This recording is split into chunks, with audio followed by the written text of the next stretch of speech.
मसीही का तमाम ये संबोध लाल है, जैसा ही रंगो रूप है पैसा ही माल है।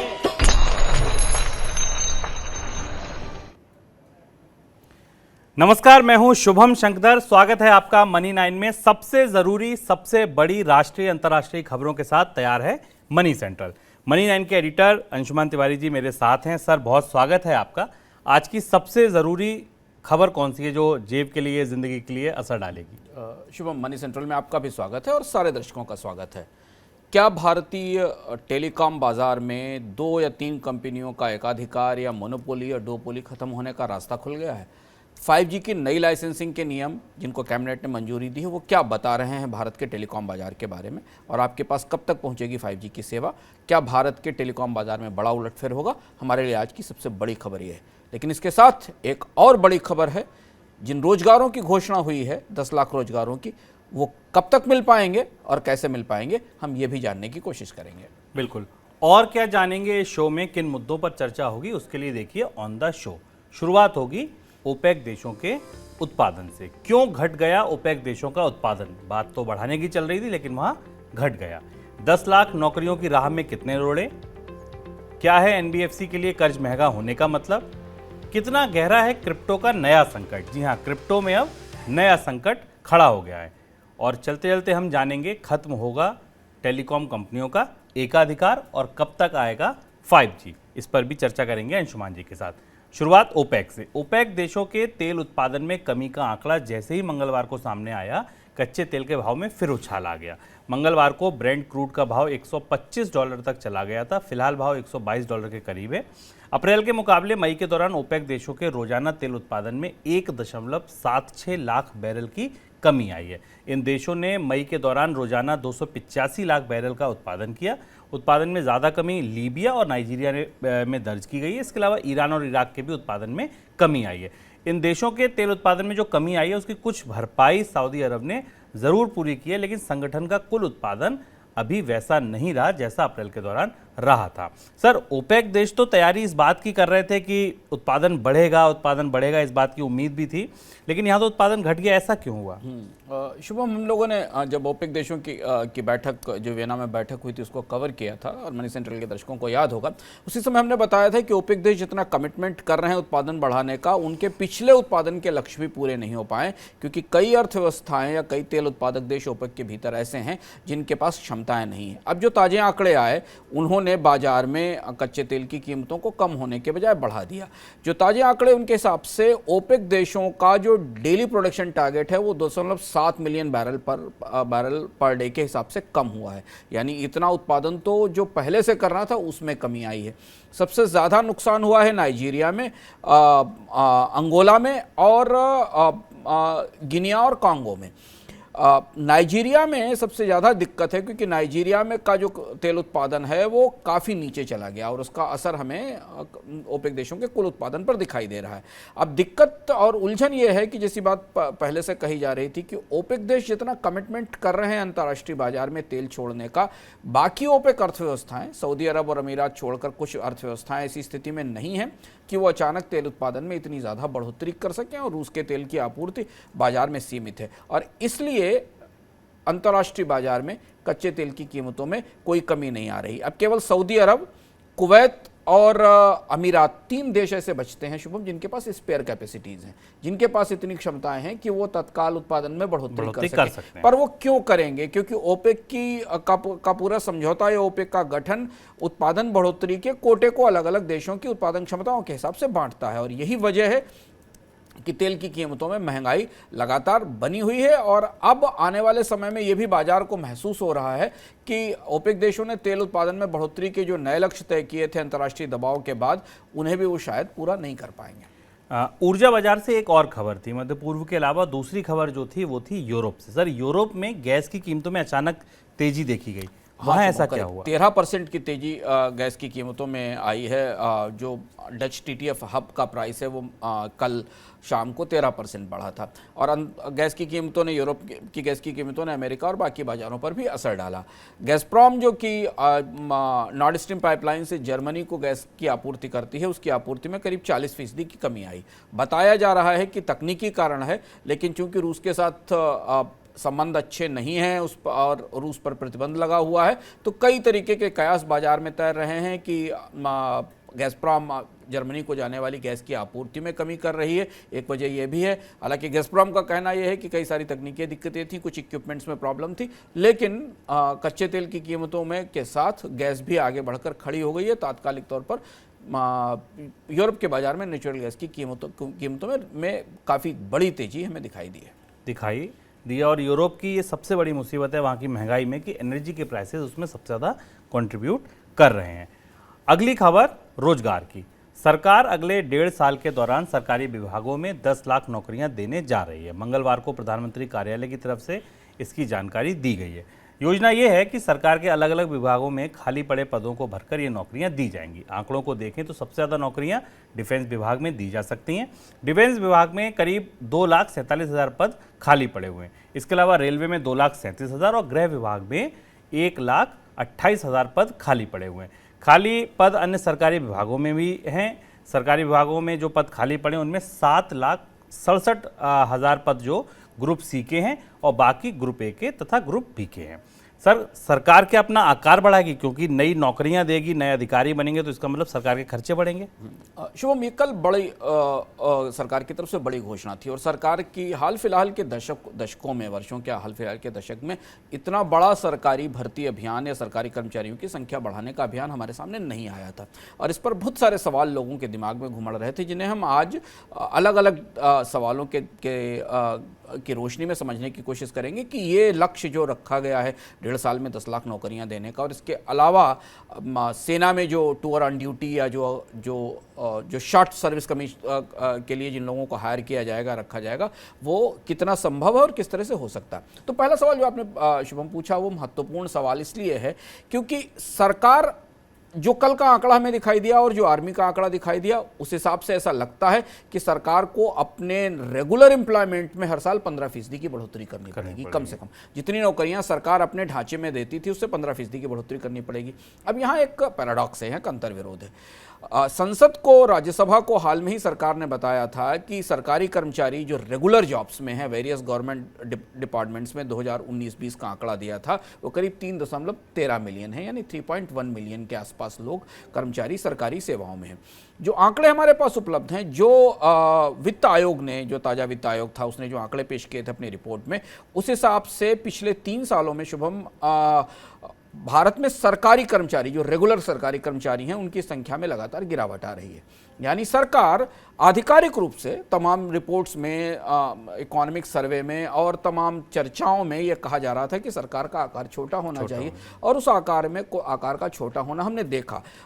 2014-15 का आंकड़ा यह था कि उस समय भारत में सरकारी कर्मचारी, जो रेगुलर कर्मचारी थे, हम इसमें कॉन्ट्रेक्चुअल और बाकी लोगों को शामिल नहीं करते, जो नियमित कर्मचारी हैं, उनका आंकड़ा हमें वित्त आयोग ने बताया था 3.3 मिलियन के आसपास कर्मचारी थे, जिनकी संख्या घटते घटते 19-20 का आंकड़ा हमारे पास, उसके बाद का आंकड़ा भी सरकार ने भी नहीं दिया है कि सरकार के पास उसके पेरोल पर कितने कर्मचारी रेगुलर जॉब्स में है। तो पहला तथ्य तो ये कि 3.1 मिलियन का आंकड़ा हमारे पास उपलब्ध है, इसके बाद के आंकड़े उपलब्ध नहीं है। दूसरा बड़ा जो हिस्सा है जहां से सरकारी नौकरियां आती हैं वो सेंट्रल पब्लिक सेक्टर अंडरटेकिंग्स हैं, यानी सरकार की सार्वजनिक क्षेत्र की कंपनियां हैं, जिसमें कि कुछ घाटे वाली, कुछ मुनाफे वाली कंपनियां हैं। यहां भी 2017-18 के बाद कर्मचारियों की संख्या में या भर्तियों की संख्या में लगातार गिरावट आ रही है। 1.08 मिलियन के आसपास जॉब्स थे 17-18 में, जो घटते घटते 0.86 मिलियन के आसपास रह गए हैं। अब ये दो ऐसे आंकड़े हैं जो आंकड़े सरकार के आधिकारिक संदर्भों से हमारे पास आते हैं। यहाँ जब आप 10 लाख भर्तियों को के लक्ष्य को इसके साथ सामने रखें, और डिफेंस के लक्ष्य को पे हम आगे चर्चा करेंगे, इसे रखें, तो सरकार को अपने आकार में करीब 15% की बढ़ोतरी करनी होगी। यानी ये फैसला इस बात का संकेत है कि सरकार अब अपनी बजट के दबावों, सरकार मिनिमम गवर्नमेंट और इन सारे दबावों से बाहर निकलकर अपना आकार बड़ा करना चाहती। होना भी चाहिए। अगर आप भारत में जनसंख्या और कर्मचारियों का, सरकारी कर्मचारियों का अनुपात देखें तो भारत में काफ़ी कम है। पूरी दुनिया के देशों में जनसंख्या और सरकारी कर्मचारियों का अनुपात काफ़ी बेहतर है। तो यदि हम सरकारी सेवाएँ बेहतर करना चाहते हैं तो सरकारी कर्मचारियों की संख्या बढ़ाई जानी चाहिए। लेकिन नीतिगत और सैद्धांतिक रूप से जब इसे बजटों की रोशनी में देखते हैं, वित्त आयोग की सिफारिशों की रोशनी में देखते हैं, पिछले सालों में सरकार में खर्चे कम करने की और आकार कम करने के प्रयासों और घोषणाओं के संदर्भ में देखते हैं, तो इसमें एक हमें असंगति या एक अंतर्विरोध दिखाई देता है इस घोषणा को लेकर। सर, ये 10 लाख नौकरियां जो देने की योजना, ये काम कैसे करेगी, कैसे दिए जाएंगे ये रोजगार? ये रोड मैप हमारे सामने स्पष्ट नहीं है। ज़्यादातर जो कर्मचारियों की संख्या है वो CND एम्प्लॉइज़ की है, जहाँ पर पद खाली हैं। अगर हम खाली पदों की बात करें और अगर हम इनमें भर्तियों का पिछला क्रम देखें जो पिछले सालों में हमें दिखाई दिया है, भारत के राज्य सरकारों में भी, केंद्र सरकारों में भी, तो कोशिश रही है कि इसमें कॉन्ट्रेक्चुअल एम्प्लॉइज़ हों, सर्विसेज को आउटसोर्स किया जाए, निजी क्षेत्र को बहुत सारी सेवाएं दी जाएं या कॉन्ट्रेक्चुअल एम्प्लॉइज़ लिए जाएं। सरकार ने कल ये घोषणा की है। हमारी उम्मीद है कि सरकार इन भर्तियों का एक रोड मैप डिक्लेयर करे और लोगों को, चूंकि बहुत सारे युवाओं को सरकारी नौकरी की इच्छा भी और ज़रूरत भी, और भारत का फॉर्मल जॉब सेक्टर बहुत छोटा है, बहुत ही छोटा, 3 करोड़ 3.5 करोड़ सरकार फॉर्मल नौकरियां हैं भारत में। तो अगर इसका रोड मैप स्पष्ट होगा शुभम, तब हमें जान पाएंगे कि इसमें कितनी रेगुलर एम्प्लॉइज होंगे, कितने कॉन्ट्रेक्चुअल एम्प्लॉइज होंगे, उनके वेज बिल्स कैसे होंगे, क्योंकि इनकी रोशनी में हमें समझ में आएगा कि सरकारों के बजटों की में इतना स्पेस भी है कि वो 15% के आसपास की जो बढ़ोतरी हमें दिख रही है, 10 लाख कर्मचारियों की संख्या बढ़ाई जानी है, उसके लिए सरकारें उसे फिनांस कैसे करेंगी, इस बढ़े हुए वेज बिल को फिनांस कैसे करेंगी। हम वैसे ही नेशनल पेंशन स्कीम को लेकर कई राज्यों में अलग अलग तरीके के बदलाव देख रहे हैं। राज्यों ने पुरानी पेंशन स्कीम की तरफ जाने का फैसला किया, जो एक बड़ा खर्चा है राज्यों ने अपने सर पर ले लिया है नई पेंशन स्कीम से बाहर निकलने के लिए। तो पेंशन के बिल्स काफी बड़े होने वाले हैं। तो इस रोड मैप से हमें पता चलेगा कि नौकरियां कौन सी होंगी, किस प्रकृति की होंगी, वो रेगुलर जॉब्स होंगे या वो कॉन्ट्रेक्चुअल एम्प्लॉइज होंगे। 10 लाख नौकरियों के अलावा मंगलवार को सरकार की तरफ से सेना में भर्ती के लिए भी अग्निपथ योजना के बारे में जानकारी दी गई है। इस योजना के तहत 4 वर्षों के लिए सेना में युवकों की भर्ती होगी। 17 से 21 वर्ष तक के युवा इस योजना के तहत भर्ती के लिए आवेदन कर सकेंगे। इस साल योजना के तहत 46,000 से ज़्यादा नौकरियां दी जाएंगी। 4 वर्ष सेवा पूरी होने के बाद 25% युवाओं को सेना में पूर्णकालिक सेवा का मौका मिलेगा। बाकी बचे हुए युवाओं को गृह मंत्रालय के अधीन आने वाले अर्धसैन्य बलों में जाने का मौका मिलेगा। सर, ये जानकारी अभी आई है। 10 लाख नौकरियां वो, 46,000 नौकरियां ये, नौकरियां बहुत सारी दी जानी है। सर, क्या इतना सिस्टम, इतना इंफ्रास्ट्रक्चर तैयार है सरकार के पास कि 1.5 साल में इतनी नियुक्तियां कर दी जाएं? ये सबसे बड़ा सवाल है। हम मानते हैं कि सरकार अगर चाहे, सरकार के पास बड़ा ढांचा है, सरकार चाहे तो उसे रोजगार के मार्केट में सीधे दखल करना चाहिए, और वो आश्वस्ति हमें या वो घोषणा हमें कल होती दिखाई दी। लेकिन जब हम वापस लौटकर सरकार के पूरे रिक्रूटमेंट सिस्टम को करीब से देखने की कोशिश करते हैं तो शुभम, बड़ा सवाल हमारे सामने खड़ा होता है कि 1.5 साल के समय में क्या केंद्र सरकार अपने मौजूदा ढांचे के जरिए 10 लाख ये नौकरियां और 46,000 जो हमें शॉर्ट टर्म आर्मी में जिन लोगों को भर्ती किया जाना है उसे दे पाएगी कि नहीं दे पाएगी। क्योंकि जो सरकार का मौजूदा हायरिंग स्ट्रक्चर है, सिस्टम है, उस सिस्टम की कैपेसिटी इतनी नहीं है। मेरे पास 3-4 आंकड़े उपलब्ध हैं। भारत में जो 3 प्रमुख एजेंसियां सरकारी नौकरियों की भर्ती का काम देखती हैं, उसमें एक यूनियन पब्लिक सर्विस कमीशन है जो उच्च अधिकारियों को, अंडर सेक्रेटरी से ऊपर के कर्मचारियों की भर्ती करता है। उसने 2021 में 3,609 भर्तियां की केवल, जो असल में जो 2020 में की गई भर्तियां थी उससे कम थी। उस साल 5,230 भर्तियां की थी। दूसरा SSC है जो नौकरियां देता है, उसने करीब 68,000 भर्तियां की 2021 में। और तीसरा रेलवे रिक्रूटमेंट बोर्ड है, जहां तो भर्तियों की संख्या काफ़ी तेजी से गिर गई। 2020 में करीब 1,28,000 नौकरियां दी गई थी, संसद को दिए गए जवाब में था। और ये जो घट के 5,000 रह गया क्योंकि कोविड का दौर था। ये जानकारी, इसके अलावा बैकलॉग्स पड़े हुए हैं, जिसका आंकड़ा शुभम ने आपको अभी बताया कि बैकलॉग्स पड़े हुए हैं। अब सरकार ने 2020 में शुभम एक फैसला लिया था। उस फैसले के तहत एक नेशनल रिक्रूटमेंट एजेंसी बनाए जाने का निर्णय लिया गया था। 2020 में कैबिनेट ने उसे मंजूर किया था और उसका प्लान ये था कि नेशनल रिक्रूटमेंट एजेंसी सरकार की जो बाकी सारी एजेंसियां हैं जो अलग अलग जगह भर्तियां करती, उनको सबको एक जगह लेकर आएगी। वो एक मेगा अम्ब्रेला एजेंसी होगी जो भारत में सरकारी भर्तियों को, केंद्र सरकार की भर्तियों को संभालेगी। वो सारी अलग अलग सेवाओं के लिए, खासतौर से उसमें जो सी और डी ग्रेड के कर्मचारियों की भर्ती, उनके लिए वो एक कॉमन इंटरेस्ट टेस्ट बनाएगी और उनकी भर्ती करेगी। वो व्यवस्था अभी तक सक्रिय होती हमें दिखाई नहीं दे रही है। तो अभी केंद्र सरकार की जो भर्तियां हैं वो रेलवे और एसएससी के जरिए होती हैं और बड़ी भर्तियां उनके जरिए होती हैं। ये सवाल सबसे बड़ा सवाल है और शायद इसका ये जब कल घोषणा हुई थी उसके साथ ये सवाल लोगों के जहन में ज़रूर आया होगा कि सरकार की अपनी कैपेसिटी, सिस्टम में इतनी कैपेसिटी नहीं है कि वो इतनी तेज़ी से इतने लोगों की भर्ती कर सके और कैसे करे, उनको टेस्ट करना, उन्हें करना। और फिर इससे ऊपर जब आप 46,000 सैन्य बलों में 46,000 लोगों का रिक्रूटमेंट करना है। अब हमारे पास अगर सरकार रोड मैप दे, बताए तो हमें समझ में आएगा कि कैसे की जाएंगी। हमें एक चीज़ ध्यान रखना जरूरी है कि राज्य सरकारों ने भी तमाम बार नौकरियां देने के संकल्प दोहराए हैं, बढ़ोतरी की है, घोषणाएं भी की हैं, संकल्प वास्तविक जेन्युइन थे आज उन्हें। लेकिन जब भी बड़े पैमाने पर सरकारी भर्तियां करने की कोशिश की गई तो राज्यों के तजुर्बे अच्छे नहीं रहे। या तो वो लिटिगेशन में चले गए हैं, या पेपर लीक हो गए हैं, या पूरा का पूरा ढांचा इतना चुस्त नहीं था कि वो जो नौकरियां निकली भी थी उन पर भी भर्ती नहीं हो पाई है। ये 3 बड़े सवाल हमारे दिमाग में थे जिनको हमने इन घोषणाओं के संदर्भ में समझने की कोशिश की। बिल्कुल, मतलब बड़े रोड़े हैं इस राह में। अभी महंगा होता कर्ज आम उपभोक्ताओं के लिए तो परेशानी बन ही रहा है, साथ में गैर बैंकिंग फाइनेंस कंपनी यानी कि एनबीएफसी के लिए भी दिक्कत बढ़ गई है। क्रिसिल रेटिंग की एक ताज़ा रिपोर्ट आई, जो रिपोर्ट ये कहती है कि इस साल गैर बैंकिंग फाइनेंस कंपनियों का 18 लाख करोड़ रुपए का जो कर्ज है वो 85 से 105 बेसिस पॉइंट तक महंगा हो सकता है।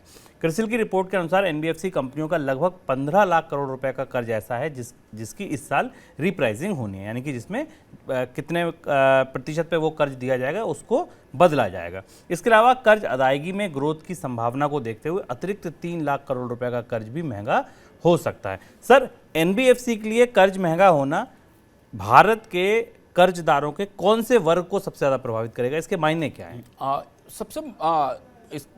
भारत में एनबीएफसी जिन लोगों को कर्ज देते हैं वो सब वो लोग हैं जिनको बैंक कर्ज नहीं देते। लेकिन इससे पहले भी ये समझने की कोशिश करें कि एनबीएफसी के लिए कर्ज की महंगाई कितनी आने वाली। अगर शुभ मिसाल का आप ट्रेजेक्ट्री देखो तो भारत के में रेपो रेट में करीब 165 बेसिस पॉइंट की बढ़ोतरी की संभावना दिखाई दे रही। 90 बेसिस पॉइंट की हो गई और बाकी बढ़ोतरी आरबीआई भी आगे करेगा महंगाई रोकने के लिए। इससे जो सबसे बड़ा नुकसान होगा ब्याज दरें बढ़ने का वो एनबीएफसीज को हो रहा है। एनबीएफसीज, हम लोगों ने इकोनॉमिका में एक बार बात भी की थी और बताया था कि एनबीएफसी को जो रेट का आर्बिट्राज मिलता था, जो वो सस्ता कर्ज बैंकों से लेते थे और उसके बाद उन कर्जधारकों को वो महंगा कर्ज, थोड़ा सा महंगा कर्ज देते थे जिन्हें आमतौर पर बैंक कर्ज नहीं देते, जो बैंकेबल नहीं है, जिनकी लेंडिंग प्रोफाइल्स अच्छी नहीं है, उन्हें जो कर्ज देते थे और उसके बीच में जो उनको फर्क मिलता था, अंतर मिलता था, वही एनबीएफसी का बिजनेस होता था। और वो 2 स्रोत से पैसा लेते थे, बैंकों से अपने बॉन्ड में निवेश कराते थे और म्यूचुअल फंड से अपने बॉन्ड में निवेश कराते थे। अब जो इंटरेस्ट रेट का साइकिल, जो प्रोफाइल है, जो क्रिसिल की रिपोर्ट कह रही है, उस हिसाब से करीब 165 बेसिस पॉइंट की तो रेपो रेट में बढ़ोतरी होगी। आमतौर पर एनबीएफसीज को एमसीएलआर के आसपास की दर पर कर्ज मिलता है बैंकों से, बैंक करते हैं। तो इस हिसाब से उनकी जो लेंडिंग क्षमता और जो कॉम्पिटिटिवनेस है उसमें तेज गिरावट आने की संभावना है और इसका असर भारत में क्रेडिट के फ्लो पर नजर आएगा, क्योंकि एनबीएफसी अनबैंक्ड क्लास को, छोटे व्यापारियों को प्रोफेशनल्स को, ट्रेडर्स को, एमएसएमईज को कर्ज देते थे और उसके लिए वो थोड़ी महंगी कीमत वसूलते थे। वहां पर कर्ज की लागत बढ़ने का असर हमें दिखाई देगा। इस बात के संकेत हमें क्रिसिल की रिपोर्ट ने दिए हैं। बिल्कुल, और ये कर्ज महंगा होगा तो निश्चित तौर पर इसका असर मांग पर भी पड़ेगा। क्रिप्टो करेंसी की लगातार हो रही पिटाई की वजह से अब इस सेक्टर से जुड़े लोगों की नौकरियां भी खतरे में आ चुकी हैं। Crypto currency exchange Coinbase global ने कहा है कि वह अपनी दुनिया भर में करीब 18% कर्मचारियों की छंटनी करेगी।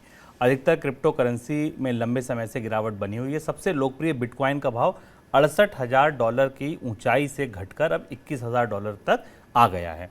दुनिया भर के केंद्रीय बैंक और सरकारें क्रिप्टो करेंसी को मान्यता देने से परहेज कर रहे हैं, जिस वजह से ऐसी सभी करेंसी में जो हुआ निवेश है वो फंसने की आशंका अब गहरा गई है, बढ़ गई है। सर, क्रिप्टो करेंसी का जो ताज़ा संकट है वो इतना गहरा क्यों दिख रहा है? क्रिप्टो करेंसी में लगातार संकट है। अगर हम बिटकॉइन के फॉल का पूरा चार्ट पिछले सालों में देखें तो कई तरीके की चुनौतियां हैं। पहली चीज़ तो ये कि पूरी दुनिया में बिटकॉइंस की और क्रिप्टो करेंसी की ट्रेडिंग होती रही, जबकि रेगुलेटर से कहते रहे कि उनके पास कोई रेगुलेशन नहीं है। तो पहला तो मैक्रो इकोनॉमिक डेवलपमेंट है, जो बड़ा डेवलपमेंट आया कि कर्ज महंगा होना शुरू हुआ, और जिस दिन से कर्ज महंगा होने की संभावना बननी दिखाई दी उसी दिन से हमने क्रिप्टो करेंसी में इन्वेस्टमेंट घटना और गिरावट होती देखी। पर ताजी समस्या यह है कि अब क्रिप्टो करेंसी की पूरी क्राइसिस या पूरा संकट करेंसीज से निकलकर उन एफिलिएट या इंटरमीडियरीज तक फैल चुका है जो क्रिप्टो करेंसी के कारोबार को अभी तक किसी तरह से चलाए हुए थे, जिसमें दो महत्वपूर्ण और भी हिस्से थे इस कारोबार के। पहला हिस्सा था एक्सचेंज और दूसरे हिस्सा था लेंडर्स जो पैसा देते थे। सेल्सियस नेटवर्क जो एक तरह से क्रिप्टो करेंसी के कारोबार का बैंकर था, वो डूबने लगा है, और उसके डूबने की जो खबर पिछले 2 दिनों में आई लगातार, जो कि दुनिया में क्रिप्टो करेंसी के बिजनेस को फाइनेंस करता था, बिटकॉइंस को के बदले फंड्स देता था, उसके संकट में फंसने के बाद पूरी दुनिया में क्रिप्टो करेंसी की जो फिनांसिंग का स्ट्रक्चर था वो भी चरमरा गया और वो टूट गया। और इसीलिए जो आपने शुरुआत में बताया कि जो डिफरेंट एक्सचेंजेस हैं जिन्हें पीछे से इस तरीके के लेंडर सपोर्ट करते थे, उन्हें अपने कर्मचारियों में की संख्या में कटौती करनी पड़ रही है। दूसरी एक और चीज़ है कि पहले क्राइसिस को थोड़ा संभालने की कोशिश की गई तो ये माना गया था कि जो स्टेबल कॉइन्स हैं जिन्हें किसी अंतर्राष्ट्रीय सॉवरेन करेंसी से पेग किया जाता है वो ठीक होंगे, लेकिन ल्यूना की क्राइसिस ने उसको भी मुश्किल में डाल दिया। तो अब ये पूरा का पूरा स्पेस एक तरह से क्रम्बल कर रहा है, टूट रहा है, और दुनिया के रेगुलेटर्स लगातार इस बात की चेतावनी दे रहे थे। ये इस संकट की बड़ी वजह है, ताजी वजह है कि अब यहाँ कैपिटल का क्रंच है, यहाँ पूंजी का क्रंच है, यहाँ मार्जिन्स के इश्यूज हैं, यहाँ पेमेंट ना हो पाने के इश्यूज हैं जो सामने आ रहे हैं और क्रिप्टो करेंसी अब लगभग कहानी खत्म होती दिख रही है। अब आप देखिए मनी 9 की एक स्पेशल रिपोर्ट जो आपको बताएगी कि आने वाले दिनों में कैसे सिंगल यूज प्लास्टिक को लेकर अगर बैन लगा तो आपके कौन कौन से ऐसे प्रोडक्ट होंगे, कौन कौन सी ऐसी चीजें होंगी जो आपको बाजार से गायब होती दिखेंगी। अगले महीने आप किसी जूस शॉप पर जाएं तो हो सकता है आपको स्ट्रॉ ना मिले। घर पर छोटा मोटा इवेंट करें तो प्लास्टिक के ग्लास, प्लेट्स या चम्मच ढूंढे ना मिले। अगर सरकार अपने फैसले पर कायम रही तो इस तरह के सामान 1 जुलाई से नदारद हो जाएंगे। आप कहेंगे कि सरकार ने ऐसा क्या फैसला कर लिया? असल में मामला सिंगल यूज प्लास्टिक का है। सरकार 1 जुलाई 2022 से इस तरह के प्लास्टिक के सामानों की बिक्री और इस्तेमाल को बंद कर रही है। यानी फ्रूटी, एपी फिज जैसे टेट्रा पैक के साथ आने वाले प्लास्टिक स्ट्रॉ से लेकर आइसक्रीम स्टिक, डब्बों को ढकने वाली पतली पन्नियां, प्लास्टिक की थैलियां जैसे तमाम सिंगल यूज प्लास्टिक आइटम बाजार से गायब हो जाएंगे। अब इस फैसले से लोगों और कंपनियों दोनों को परेशानी होने वाली है। लोगों को सिंगल यूज प्लास्टिक वाले सामान नहीं मिलेंगे। प्लास्टिक बैग से लेकर दूसरी चीजों का हर आम घर में रोजाना इस्तेमाल होता है। इससे भी बड़ा संकट कंपनियों के सामने मंडरा रहा है।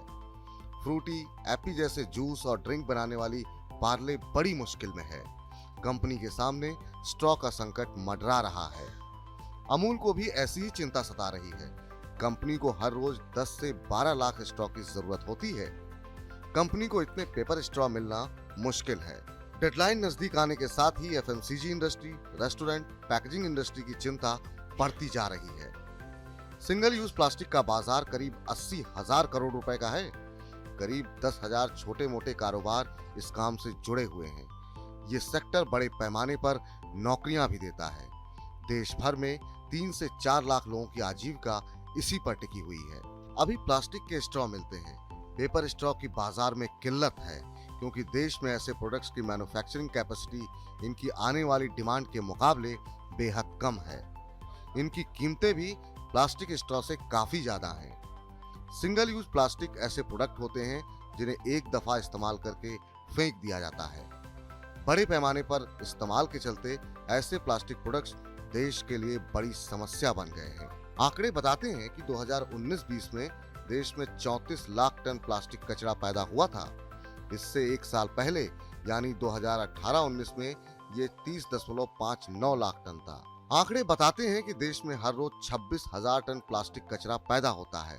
इस प्लास्टिक कचरे का 60% हिस्सा ही रिसाइकिल हो पाता है। पॉल्यूशन पर लगाम लगाने के लिए सरकार को ये फैसला करने के लिए मजबूर होना पड़ रहा है। Plate, cup, glass, cutlery, earbuds, सजावट में इस्तेमाल होने वाले थर्माकोल, सिगरेट पैकेट समेत 100 माइक्रोन तक मोटाई वाले प्लास्टिक सामान बंद हो जाएंगे। सरकार का इरादा 31 दिसंबर तक 120 माइक्रोन मोटाई वाले सामान भी बंद करने का है। इंडस्ट्री मांग कर रही है कि मौजूदा हालात को देखते हुए डेडलाइन को और आगे बढ़ाया जाए। खैर, सरकार क्या फैसला लेगी ये आने वाले दिनों में तय हो जाएगा, लेकिन अगर ये डेडलाइन नहीं बढ़ी तो इतना तय है कि आम लोगों से लेकर एक बड़ी इंडस्ट्री के लिए मुश्किलें खड़ी हो जाएंगी।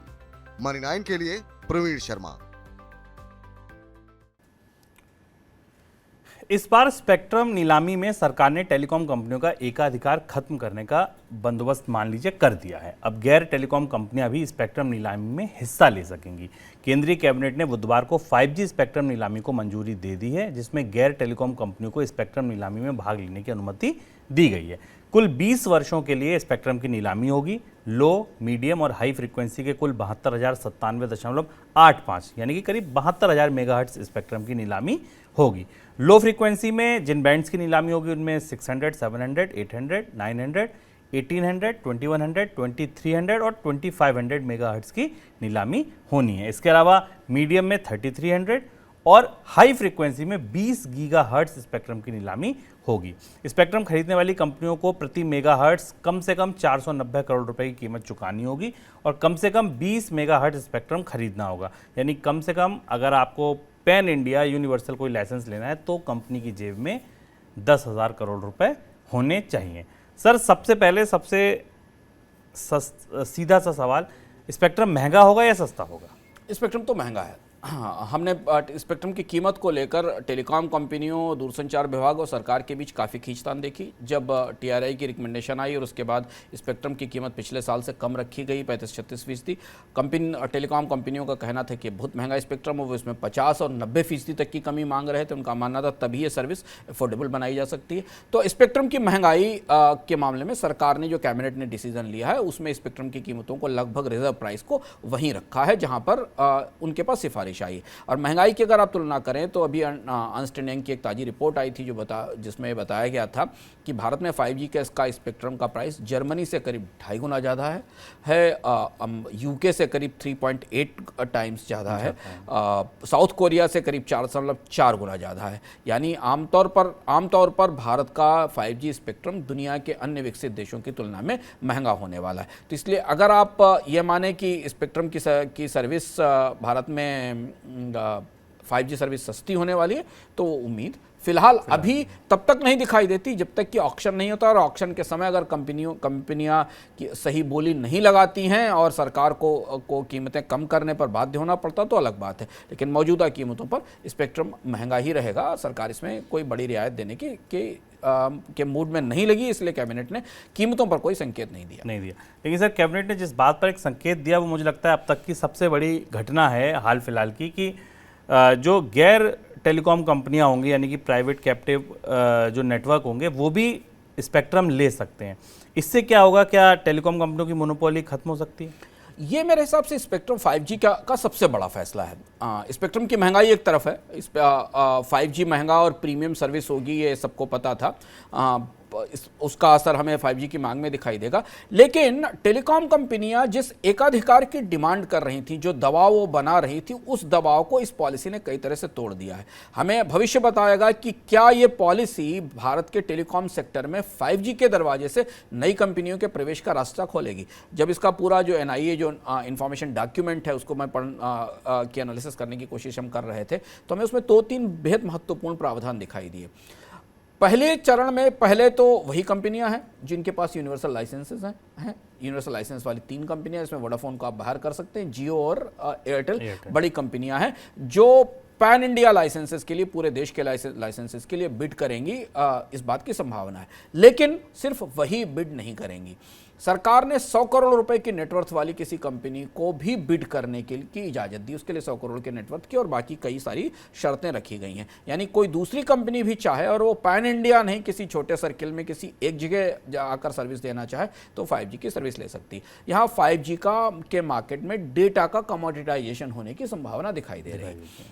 तीसरा जो हिस्सा है वो हिस्सा इंटरप्राइज लेवल के कैप्टिव 5G नेटवर्क का है, जिस पर काफ़ी जद्दोजहद थी। हमने मनी सेंट्रल में एक रिपोर्ट भी की थी जिसमें हमने बताया था कि कैसे जो ब्रॉडबैंड सर्विस देने वाली कंपनियां हैं या जो टेलीकॉम सर्विसेज के अदर IT सर्विसेज देने वाली कंपनियां हैं, वो इस बात का दबाव बना रही थी कि 5G का स्पेक्ट्रम पूरी तरह बड़ी टेलीकॉम कंपनियों के हाथ में ना सौंपा जाए। ये रास्ता भी सरकार ने खोल दिया है। उन्हें दो तरह से स्पेक्ट्रम मिल सकेगा, या तो वो इन बड़े ऑपरेटर से स्पेक्ट्रम लीज कर सकेंगी और या वो DOT से जाकर अपफ्रंट स्पेक्ट्रम ले सकेंगी। शायद स्पेक्ट्रम की कीमत का प्राइस डिस्कवरी मैकेनिज्म ऑक्शन के साथ स्पष्ट हो जाएगा कि उसकी कीमत क्या होगी। उदाहरण के लिए इसे समझिए कि मान लीजिए कोई एक बड़ा एंटरप्राइज है और उसे अपने नेटवर्क के भीतर एक 5G नेटवर्क बनाना है, तो किसी भी इक्विपमेंट प्रोवाइडर को या टेक्नोलॉजी कंपनी को ये जिम्मेदारी दे सकता है और वो उस स्पेक्ट्रम के इस्तेमाल के लिए या तो वो जियो या एयरटेल से स्पेक्ट्रम लीज पर लेगी या वो सीधे भी स्पेक्ट्रम ले सकती है। इससे भारत के टेलीकॉम स्पेस में काफ़ी उथल पुथल और काफ़ी खलबली दिखाई देगी और मचनी भी चाहिए, क्योंकि भारत के टेलीकॉम स्पेस में प्रतिस्पर्धा की गुंजाइश यहाँ से बननी दिखाई देती है। अब ये गुंजाइश कितनी बड़ी है, इंटरप्राइज साइड से मुझे लगता है शुभम की कंपनियाँ आएंगी, क्योंकि अल्टीमेटली 5G का शुरुआती जो लक्ष्य है वो तो बड़ी कंपनियों और कॉर्पोरेट्स के लिए है, तो वहाँ प्रतिस्पर्धा आएगी। इस पर टेलीकॉम कंपनियां कैसे रिएक्ट करेंगी, उनकी प्रतिक्रिया क्या आएगी, ये अभी हमें देखना होगा। सर, कुछ टेलीकॉम कंपनियों को पेमेंट की भी रियायत दी गई है, ये कितने काम की है? ये रियायत ज़रूरी भी थी, क्योंकि सरकार ने अभी सबको बेल आउट दिया है, अभी AGR के इश्यूज रिजॉल्व किए हैं। कंपनियों को सरकार ने वोडाफोन में तो इक्विटी ली है उसके बकायेदारी के बदले, तो जो रियायत दी गई उस हिसाब से इनके अपफ्रंट पेमेंट रोक दिए गए। शायद सरकार को लग रहा था स्पेक्ट्रम महंगा है, कंपनियां अभी तुरंत पैसा नहीं दे पाएंगी, उनको बराबर किश्तों में रियायत वो पेमेंट करना होगा। लेकिन इसके बदले सरकार ने कंपनियों की एक मांग को मना कर दिया और स्पेक्ट्रम केवल 20 साल के लिए मिलेगा, जबकि उनकी मांग 30 साल की थी। तो इस तरह से अगर आप लॉन्ग टर्म प्रोजेक्शन देखें स्पेक्ट्रम का कंपनियों के लिए, तो उन्हें जो 30 साल के लिए स्पेक्ट्रम का एलोकेशन होना था वो 20 साल का होगा इस ऑक्शन के बाद। सर, क्या माने अब कब तक 5G आ जाएगा लोगों के हाथ में? बड़ा एलेबोरेट रोल आउट प्लान इस डॉक्यूमेंट में डिक्लेयर किया गया, और वो भी अलग अलग मेगाहर्ट्ज बैंड्स के लिए, जो कि तकनीकी बैंड्स हैं। शुभम ने उन बैंड्स का नाम बताया है। मेट्रो से शहरों के लिए अलग रोल आउट प्लान है, नॉन मेट्रो शहरों और उसके बाद फिर ब्लॉक हेडक्वार्टर्स और डिस्ट्रिक्ट हेडक्वार्टर्स के लिए अलग रोल आउट प्लान है। पर वे मान सकते हैं कि अगर मेट्रो शहरों का मोटा मोटा प्लान देखें तो 1 साल के भीतर मेट्रो शहरों में करीब 40% हिस्से में 5G नेटवर्क इंप्लीमेंट हो जाने की संभावना है, और लक्ष्य दिया गया है कि जो नॉन मेट्रो सर्किल्स हैं वहाँ 10% के आसपास जो डिस्ट्रिक्ट हेडक्वार्टर्स हैं उन्हें कवर कर लिया जाना चाहिए।